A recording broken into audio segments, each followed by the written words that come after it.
Today's topic, how to save for short-term goals while also saving for retirement. This question actually comes from a reader of the Wealth Kill Weekly, and I thought it was a fantastic question. And it's a pretty common question, right? I think this is something that a lot of us deal with day in and day out on balancing that long-term with the near term, right? Those short-term goals.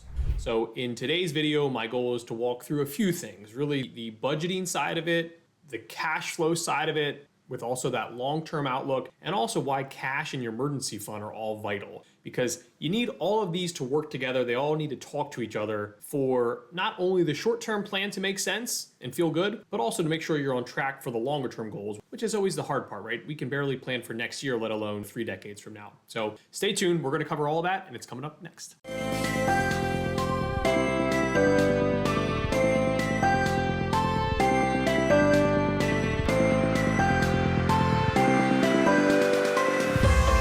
All right, so let me read you the actual full question. I shortened it a little bit there in the intro, but here's the actual question. So let me read it to you. What's the best way to pay/save for a short-term goal, for example, down payment, wedding, vehicle, when currently maxing out a 401k, a Roth IRA, and additional contributions to a personal brokerage account or non-qualified account? So that was the initial question that came into us, and I loved it. So when we get these questions, whether it's through our YouTube comments below or through the Wealth Kill Weekly, we put a link in there to a Google form, and that way our readers can also send us questions on whatever's top of mind or whatever's a hot topic at the time. So that's the one that we got. I believe it was our most recent one, recording-wise. It had been a few weeks ago now, but this question I think is more common. It's extremely common. I think a lot of people think it. They may not ask it, but they think this. And I think even a more simplistic way that this is asked a lot is we always get the question, should I be paying off student loans or should I be investing? Which is a kind of a similar topic in some capacity, right? One is long-term, one is likely shorter term. So the first topic I want to start with is budgeting. I know some people either like really nerd out on budgeting, or some are like, I don't ever want to hear the word budget again. So if you don't like the word budget, let's use the word cash flow. But I think if you're going to conquer both sides of this, short-term, long-term, you got to think of it from a budget perspective. And you need to make sure you're on track for your longer-term goals. Now, this is the one part that I think is a little bit harder when you're going at this alone. This is not a sales pitch, because that's the last thing I'll ever do on these YouTube videos or really any of our content, but it helps to get a professional opinion on the longer term view. Now, here's the hard part. It's still not gonna be perfect. I'm gonna be honest, it's still probably not right, because there's a million different course corrections, and then there's also a million different assumptions that are going to change, let alone daily, weekly, monthly, but now we're talking decades. So it's not gonna be perfect, and I always try to describe it to our clients as, we're just trying to make sure you're on track and we're building that foundation. So what I mean by this from a budgeting perspective, we like to use top-down budgeting. And what that means from our side of it is, I wanna make sure that we cover the normal major expenses. You gotta pay the mortgage, we gotta pay the electric bill, we gotta go get groceries, food's important, water's important. You're gonna obviously cover those things. But at the other part of the top end of your budget is your savings goals. Okay, so you're maxing, in our example here for the question, you're maxing out your 401k, you're maxing out your backdoor Roth IRA every year. You're putting money into a personal brokerage account, which to me, that's the bonus bucket. That's fantastic. But what does this have you on track for? And that's the complicated part, because it's gonna change a lot. But let's just take the facts as we have them today. Are you on track for age 65 retirement? Do you wanna be financially independent and hit the fire at 52? Are you completely in love with your occupation and they're gonna have to rip you out of that role, right? You know, can you do this into your 70s? Willing from a health perspective. We wanna see there is the 401k, the Roth IRA, and the taxable account in this example. Are you on track? There are softwares out there where you can do some plug and play, but I would first start there and see, what does that look like long term? Where are you on track? Are you on track for 62? Are you happy with that? Then maybe you're good on a savings perspective. Maybe you're on track for 58, but you actually are saying, there's no way I'm retiring 58, I'm good with 64. In that example, we might say, hey, you might be able to turn back your savings a little bit. You might be able to free up some cash flow. Or it could go the opposite way, right? You're like, hey, I'm retired at 55. And then we type in all your numbers, or you type in all your numbers, and you're like borderline 65. So right there, it comes back and tells us, well, you can't do anything else to the 401k because you're maxing it out. The backdoor Roth IRA is always limited, right? We can only do whatever the limit is for that year. For example, like this year, 2023 is 6,500. Your kicker, your flexibility, your utility player, as I call it, is that taxable account. So if you're on track, maybe if you're on track, keep it as is. If you're overshooting your target, maybe you can slow it down a little bit. If you're undershooting that target, maybe you have to add a little bit more. So the first thing we do is confirm that's on track. So wherever that is, we're going to see now what movements can we make from a budget perspective. And now I would bring it back to those short-term goals, right? Okay, so we do have some extra cash flow. Let's make sure we're putting some money towards the wedding fund. Let's make sure we're putting some money towards the car. What was our third one, right? Down payment, which is a huge one, right? That's probably one of our biggest ones. So that's where we would start to move some things around there. Now, from the human perspective, we have this conversation a lot with clients. We're just finishing up a review meeting season where we just met with all of our clients over a 2-month period, and we do that twice per year, where we come in and we'll tell clients like, hey, it's kind of a crazy phase of life right now. We have other priorities that are a little bit more pressing. So for now, not forever, but this short period, we're going to slow down what you're putting into that taxable account. Or we might slow down a 401k just to make sure you're getting the full match, but just to free up a little bit of cash flow. It's okay to have course corrections. And I would say minor movements are a dot. We just don't want it to become a line, right? One dot in time, not going to affect your long-term plan. But if that dot starts to look like a line because you're doing it year after year after year, that's where we would start to get concerned. So from a budgeting perspective, think about that top-down approach. The second part of this would be the cash flow. Now I want you to also keep in mind, what are you putting towards savings? Building up cash, that emergency fund. That's why this emergency fund is so important. Usually when we're meeting with new clients and let's just say they're pivoting out of their training years into their attending years, very common goals, down payment on a home, and then also saving for a wedding.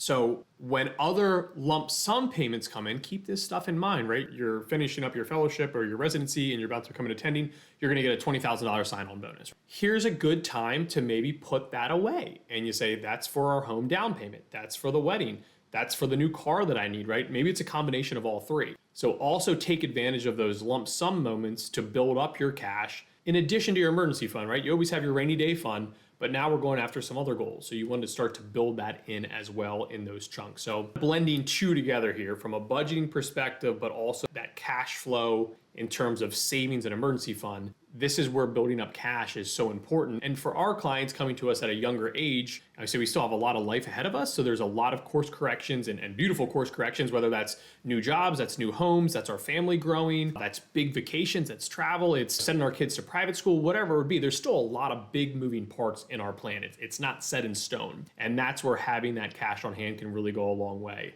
Everyone's situation will be unique. The downside of this question is it's so good, but it's so dependent on you, on your situation in particular, where I'm not going to be able to give you a great answer to your specific situation in a 10-minute YouTube video, but more or less trying to give you the parts that you can then piece it together for your own scenario. And I think the combination of having a long-term plan built, whether that's on your own, utilizing some software, whether that's working with an advisor, maybe in just a one-time plan capacity or maybe an hourly capacity, I think that's going to be your best way to carve up your cash flow, carve up your goals, and then start to put stuff in its specific buckets, paying attention to the long-term, but then also keep an eye on those shorter-term goals as well, because those are just as important. I think with the clients that we work with in particular, this is where we'll come back and say, like, you could be saving too much. Now, you're never going to get mad at me in retirement, right? I've never had a client retire and say, Chad, why'd you do this to me? We have so much money now. You're not going to save too much for retirement, but can you save too much that it's affecting your near-term goals? You can. I also use the example quite a bit. Like,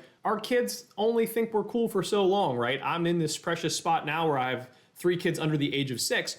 They think dad and mom are the coolest people. I know eventually at some point they're going to hit this phase where they don't think we're cool. And then later on they'll think we're cool again when they're like, hey, can you guys come over and babysit and all that stuff. So also taking advantage of the moment that you're in now is that balancing act of short-term versus long-term. So food for thought there, but combination of not only your cash flow planning and budgeting, but also how that then translate into your savings buckets in terms of whether that's your emergency fund, whether that's shorter-term goals, down payment, wedding, car, kind of blending that all together there. The last piece of this, just to keep in mind, and I really built on it in the intro and also in our last set of notes there too, is that long-term plan. And I want to end with the long-term plan because I just want to add for your understanding that it's not going to be perfect ever, but it's certainly not going to be perfect the earlier in the game you are, right? Most of our clients come to us well before the age of 50. I'd even say most of them are probably before 40, like late 30s, early 40s. We have 20 plus years of working still. So those accumulation years, there's investment returns, there's budget updates, there's inflation in there, there's crazy markets and calm markets and great markets and housing craziness and interest rate craziness. There's so many moving parts in there that you're not going to be perfect over that long period of time. So the key thing to keep in mind is course corrections are normal. You need to plan that flexibility into your plan, whether you have a formal plan with an advisor or you have your own plan on a piece of paper that you and your spouse or significant other keep in the safe, wherever you keep it. You need to add in that flexibility because it's not going to be perfect. And as soon as you think you have it all figured out, something's going to happen. Whether that's a good thing or a bad thing, there's going to be a course correction.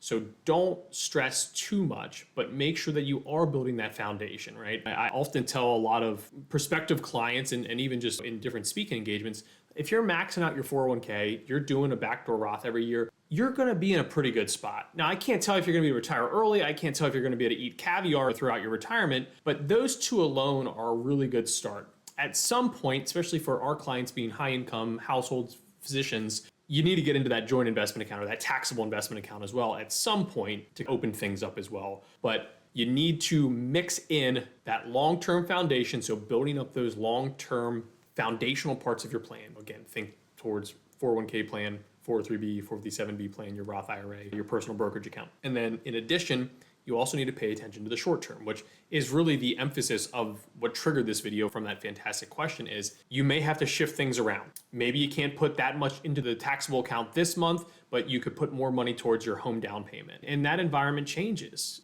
Go back 2 years ago, we weren't too concerned with major down payments on home, especially with physician mortgages, because we were getting 2 to 3% and we didn't have to put a down payment down. All of a sudden, when those rates jump up to 7 or 8%, that changes the conversation. So even though a physician mortgage might say no down payment, I would make a solid argument that you want to be looking towards a down payment there. Maybe it's not 20%, but 5, 10% still are a way to build in some equity and kind of get you that guaranteed return in terms of what your mortgage is. So whether that's 7 or 8%.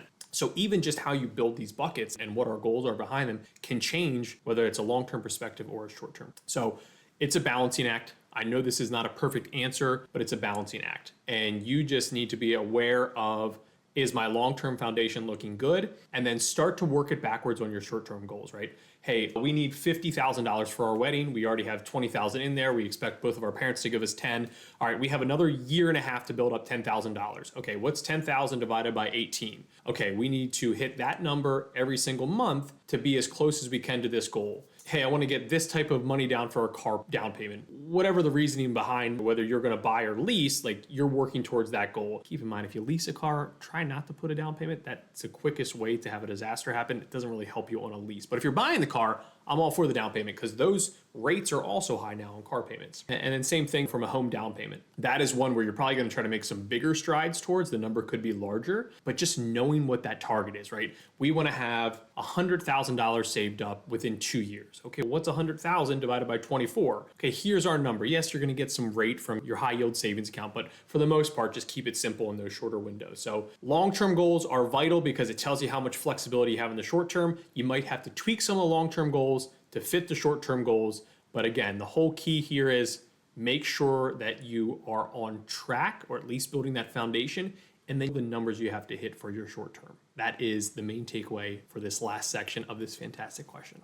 And there you have it. How to save for the short-term goals while also being mindful of the long-term goals. Again, a fantastic question from the Wealth Kill Weekly. Whatever reader listed that question, thank you so much. As I promised in the Wealth Kill Weekly, you were going to get a video. I know you posted that probably about 4 weeks ago by the time we get through the editing, but thank you so much. If you're watching this video and you have certain questions, please drop them in the comments. If you're part of the Wealth Kill Weekly, we keep a link at the bottom of every email for that Google form to drop us questions as well. But this is my favorite type of content because it's answering someone's specific question, and that's what I love to do the most. So thank you all for hanging out with me for the last 10, 15 minutes here. I realize this is a tougher question to give you a specific answer for your situation, but I hope you get some good tidbits from here and then you can build them into your situation. So again, thanks for tuning in. If you have not subscribed, now's a great time to subscribe to the channel. If you click on this little bell icon, you'll also get a notification every time we release a new video. As always, thanks for tuning in and I'll catch you on the next video.